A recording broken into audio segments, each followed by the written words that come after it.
Wewenang adalah hak dan kekuatan resmi yang dimiliki oleh seseorang atau sesuatu jabatan untuk mengambil keputusan, memberikan perintah, serta mengatur dan mengarahkan pihak lain dalam rangka melaksanakan tugas dan tanggung jawabnya sesuai dengan ketentuan dan aturan yang berlaku dalam organisasi.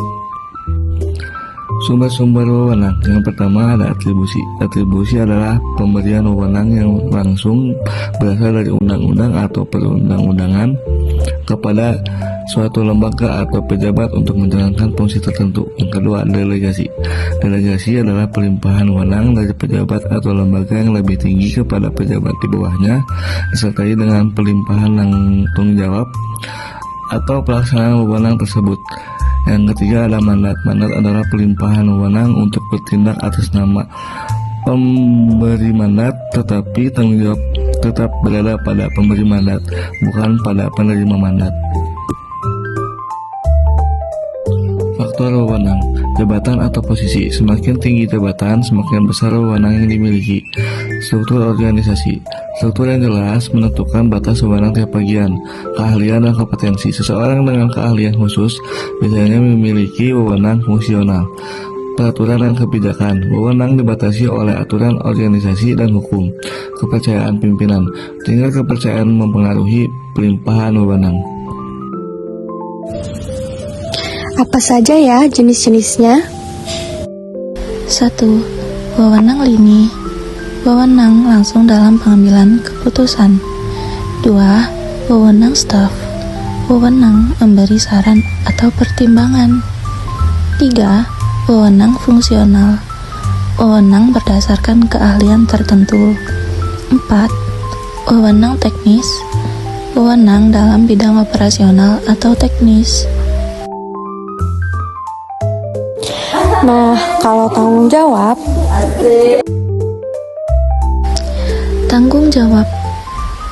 Tanggung jawab adalah kewajiban seseorang untuk melaksanakan tugas yang diberikan dan mempertanggungjawabkan hasilnya. Tanggung jawab muncul sebagai konsekuensi dari adanya wewenang. Tanggung jawab berkaitan dengan hasil kerja dan perilaku. Faktor-faktor tanggung jawab. Faktor yang pertama, tugas dan beban kerja. Semakin besar tugas, semakin besar pula tanggung jawabnya. Faktor yang kedua, pelimpahan wewenang. Tanggung jawab muncul seiring diterimanya wewenang. Faktor ketiga, komitmen individu. Kesadaran pribadi menentukan pelaksanaan tanggung jawab. Faktor yang keempat, pengawasan dan evolusi. Sistem kontrol mendorong tanggung jawab kerja. Dan faktor yang terakhir adalah etika dan moral kerja. Nilai moral mempengaruhi sikap bertanggung jawab. Macam-macam tanggung jawab. Pertama, tanggung jawab fungsional, yaitu tanggung jawab yang sesuai dengan tugas dan fungsi jabatan yang dimiliki. Kedua, tanggung jawab hierarkis, yang didasarkan pada jenjang jabatan atau atasan dalam suatu organisasi. Ketiga, tanggung jawab individual, yaitu tanggung jawab yang melekat pada pribadi masing-masing pelaksana. Keempat, tanggung jawab kolektif, yaitu tanggung jawab yang dipikul bersama dalam suatu unit atau tim kerja. Kelima, tanggung jawab hukum, yang berkaitan dengan peraturan serta sanksi hukum yang berlaku. Kemudian, terdapat tanggung jawab sosial, yang berhubungan dengan kepentingan dan kesejahteraan masyarakat. Selanjutnya, tanggung jawab moral, yang didasarkan pada nilai etika dan hati nurani. Dan yang terakhir, tanggung jawab administratif, yaitu tanggung jawab yang berkaitan dengan aturan serta prosedur dalam organisasi. lalu kira-kira apa sih perbedaan tanggung jawab dan wewenang? Wewenang merupakan hak atau keputusan untuk mengambil keputusan dan memberi perintah, sedangkan tanggung jawab adalah kewajiban untuk melaksanakan tugas serta mempertanggungjawabkan hasilnya. Wewenang bersifat kekuasaan yang melekat pada jabatan, sementara tanggung jawab itu bersifat kewajiban yang melekat pada seorang individu.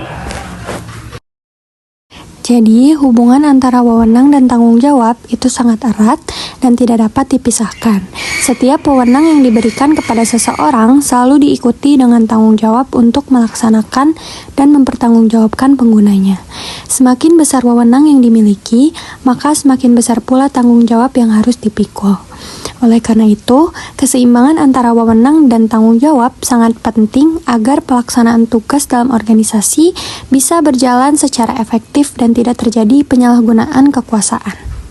Dari materi yang sudah dipaparkan, bisa disimpulkan bahwa wewenang dan tanggung jawab adalah dua hal yang saling berkaitan. Keseimbangan keduanya sangat penting dalam organisasi, dan pembagian yang jelas akan meningkatkan efektivitas dan efisiensi kerja. Setiap individu harus menjalankan wewenang secara bertanggung jawab.